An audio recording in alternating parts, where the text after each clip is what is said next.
Hi, இன்றைக்கி பார்க்க போகிற ரெசிபி என்னென்னா பூண்டு மிளகு குழம்பு. ஃபஸ்ட்டு அதுக்கு தேவையான பொருட்கள் என்னங்கிறத பார்த்துடலாம்.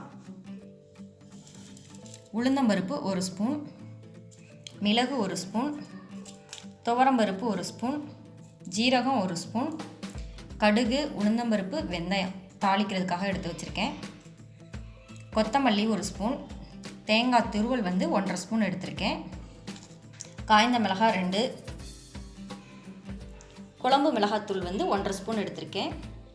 மஞ்சத்தூள் 1/2 ஸ்பூன், பூண்டு 1 பூண்டு உரித்து வச்சுருக்கேன். தாளிக்கிறதுக்கு ஒரு காய்ந்த மிளகாய் எடுத்திருக்கேன். நான் பெரிய வெங்காயம் 1/2 வெங்காயம் கட் பண்ணி வச்சுருக்கேன். நீங்கள் சின்ன வெங்காயம் இருந்தால் ஒரு 10 வெங்காயம் எடுத்துக்கோங்க.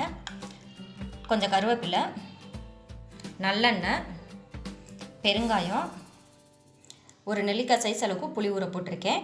தேவையான அளவு உப்பு எடுத்துக்கோங்க. இப்போ இந்த பிளேட்டில் உள்ளது எல்லாமே நம்ம வறுத்துக்கலாம். இதை எப்படி வறுக்கலான்ட்டு பார்க்கலாம்.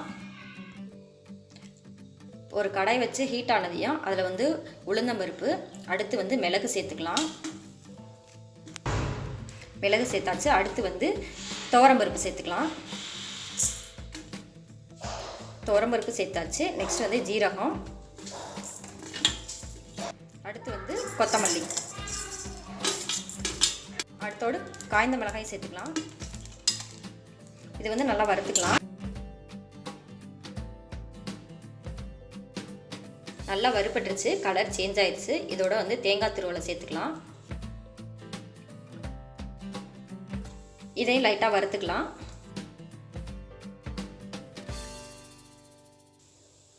இப்போ இது எல்லாமே நல்லா வறுத்தாச்சுங்க. இப்போ ஸ்டவ் ஆஃப் பண்ணிடலாம். இதை ஒரு பிளேட்டில் மாற்றிட்டு நல்லா ஆறின பிறகு மிக்ஸி ஜாரில் போட்டு நல்லா நைஸாக அரைச்சிடலாம். இப்போ இதை பிளேட்டில் மாற்றியாச்சு. இது நல்லா ஆறட்டும். அடுத்து ஒரு கடாயில் நல்லெண்ணெய் ஒரு 3 ஸ்பூன் சேர்த்துக்கலாம். எண்ணெய் கொஞ்சம் இதுக்கு அதிகமாக தேவைப்படும். சூடாகிடுச்சு. கடுகு, உளுந்தம்பருப்பு, வெந்தயம் சேர்த்துக்கலாம். கடுகு நல்லா பொரிச்சிருச்சு. அடுத்து கருவேப்பிலை சேர்த்துக்கலாம். வெங்காயம் சேர்த்தாச்சு. அடுத்து அதோட பூண்டும் சேர்த்துக்கலாம். காஞ்ச மிளகாயும் சேர்த்துக்கலாம். இதை நல்லா வதக்கிக்கலாம்.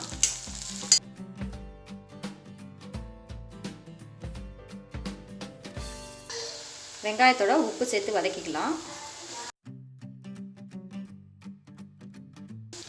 வெங்காயம் நல்லா வதங்கிருச்சு. அடுத்து மிளகாத்தூள், மஞ்சத்தூள் சேர்த்துக்கலாம். அதோட புளி சேர்த்துக்கலாம். புளி, மிளகாத்தூள் எல்லாமே சேர்த்தாச்சு. அடுத்து வறுத்து வச்சுருந்த மசாலாவும் அரைச்சாச்சு. இப்போ அதையும் சேர்த்துக்கலாம். இதோட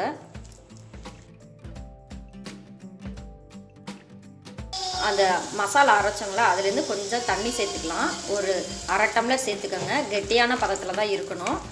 இப்போ இதோட கொஞ்சம் பெருங்காயத்தூள் சேர்த்துக்கலாம்.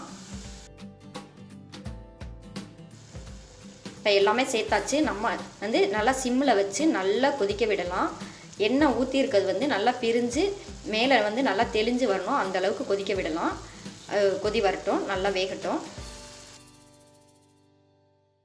நல்லா கொதிச்சிருச்சுங்க. சிம்மில் வச்சு நல்லா கொதி வந்துருச்சு. குழம்பும் நல்லா சுண்டிருச்சு.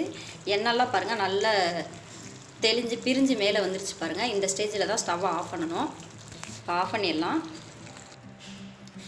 இந்த குழம்பு காய்கறி இல்லாத டைமில் செஞ்சு சாப்பிட்லாம். சளி, இருமல் இருக்கிறப்ப இந்த மாதிரி செஞ்சு சாப்பிட்டிங்கன்னா அந்த சளி, இருமல்லாம் குணமாயிரும். நீங்களும் உங்கள் வீட்டில் ட்ரை பண்ணி பாருங்கள். இந்த வீடியோ பிடிச்சிருந்துச்சுன்னா சேனலை சப்ஸ்கிரைப் பண்ணுங்கள். தேங்க்யூ.